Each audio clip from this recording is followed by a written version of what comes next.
Mukhang malabo na ang pagbabalik ni Manny Pacquiao sa ring ngayong Abril 18. Ang exhibition match na dapat sana'y laban kay Ruslan Provodnikov, dating sparring partner niya, ngayon ay naisantabi. Hindi pa malinaw kung matutuloy pa ito, lalo na't nilipat ng lahat ng atensyon sa mas malaking laban, Mayweather-Pacquiao 2 sa Netflix ngayong September. Anong nangyari? Sa boxing, pera at broadcast rights ang nagdidikta ng galaw. Dahil sa rematch kay Mayweather, nagkaroon ng conflict sa broadcast rights at nag-alinlangan ng investors. Para sa conditioning ni Manny, naging unnecessary risk na raw ang laban kay Provodnikov, parang hindi na kailangan, lalo't may mas malaking laban na darating. Sa exhibition era ngayon, big deal ang legendary rematch kaysa simpleng tune-up fight.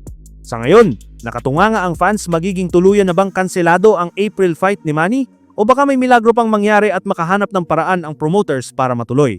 Antay-antay muna tayo!